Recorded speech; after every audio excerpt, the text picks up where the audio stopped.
Last season, the Calgary Flames had a division-winning 111 points. Not bad. They were unbelievable. And it was a hot true-leaving summer, but it didn't start out that way. The Flames knew Gaudreau could leave, but they figured they could offer him more money, and they did, and he left anyway, which prompted Matt Tkachuk to essentially say, trade me, or the same thing is going to happen to you next summer. And it was a mess until the Tkachuk trade was announced, and Calgary got Hart candidate Jonathan Huberdeau and top 4 D-man Mackenzie Weegar. And then Alan Walsh-Klein. That's right. And then Huberdeau signs the extension. Kadri also signs later in the summer to be a pain in Connor McDavid's ass for the foreseeable future. And let's not forget how it ended in the playoffs versus Edmonton. But before we get into all that, Jesse, what are we looking at odds-wise at sportsinteraction.com/SDPN? 102.5 is their over-under on regular season points. 103 points or 102? They're over on that for sure. I think they were the most complicated team in terms of writing notes for, because I tried to look at wins, losses, goal differential. I tried to look at how they were at home, how they were away, how they were in the power play, how they were in the penalty kill. Everything has changed. Mm-hmm. No one has gone over a more thorough facelift than the Calgary Flames. It was an utter disaster of a beginning to free agency. And I mean, you all know the story, but it bears repeating. They had maybe the best line in hockey.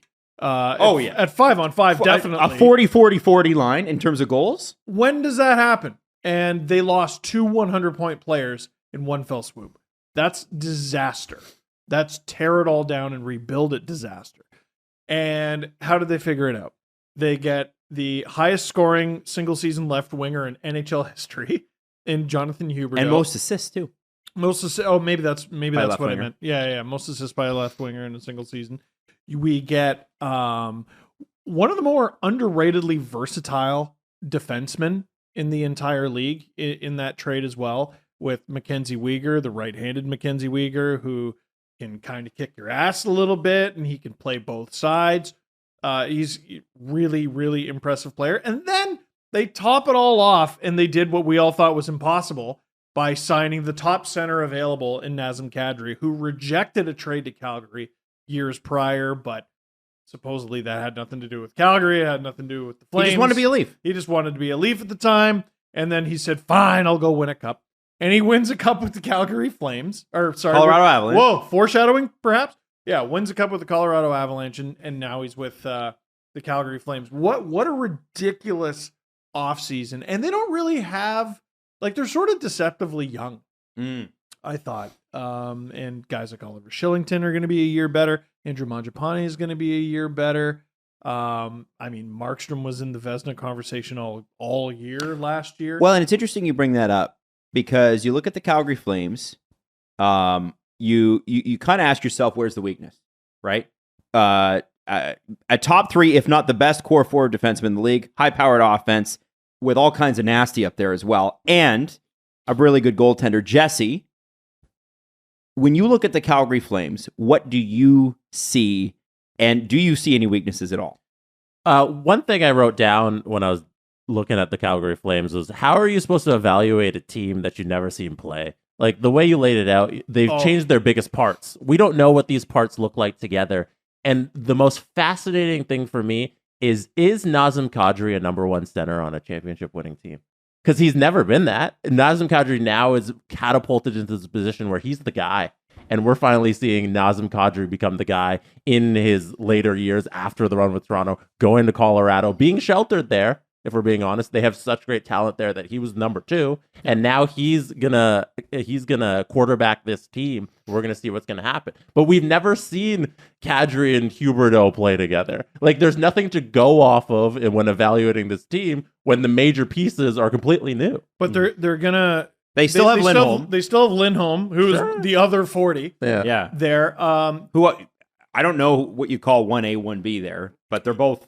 I would say Lindholm's 1A, Kadri's 1B. Really? Well, because Lindholm was the runner-up to the Selke Trophy, and he's already been there, right? I think you bring in Nazem Kadri to be the guy.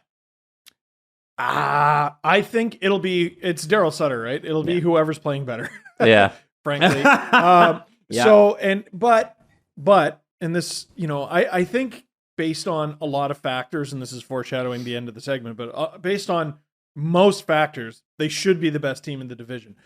But chemistry is a thing, and I'm willing to bet they don't have much of it. Because they have a guy on their top pair who just got there, or probably will be on their top pair who just got there. Guy who's definitely going to be on their top line who just got there. A guy who may end up on their second line who just got there. And the guy who just got there, whose name is Nazem Kadri, is coming off I know he scored some big goals with a busted thumb, but that happened 2 months ago? Yeah, but he played after that. Played after that, but is he at 100%? He played in a Stanley Cup playoff series. He's fine. He played a Stanley Cup playoff series, but they're two different kinds of slogs. There's the war of attrition that is the Stanley Cup playoffs, and then there's just this ridiculous endurance battle that is the regular season. So can you get through a week and a half really uncomfortable playing the highest standard of hockey possible with that injury? Apparently, yes. 82 games, though. It's a different animal. And can he play adequately? I'm sure he can. Can he play at 100-point pace? I don't know. It's a difficult one, man. There was nothing in his resume prior to this season that suggested he had that in him. We knew he was a great player. That's what I'm saying here. That's what I'm saying, Brucey. Now, Brucey? One thing, Brucey. That's the other team in the division. Brooksy. Yeah. One thing that I think that we were all sort of watching going into last season is the Sutter effect on this team. We know they brought in Blake Coleman to bring that defensive Stanley Cup pedigree, snarl a little bit. Calgary never wasn't tough. It was just that they seemed to not get the best out of their star players. And last year they did. They're really building a team around their coach, which not a lot of teams do. Daryl Sutter did get, I don't want to call it blood from a stone. He finally got the blood that was already there. You know what I'm talking about? Yeah. So he is a very unique personality to play for. But I look at Nazem Kadri, who's played for a tough coach several times, but he flourished under Mike Babcock in those first few years.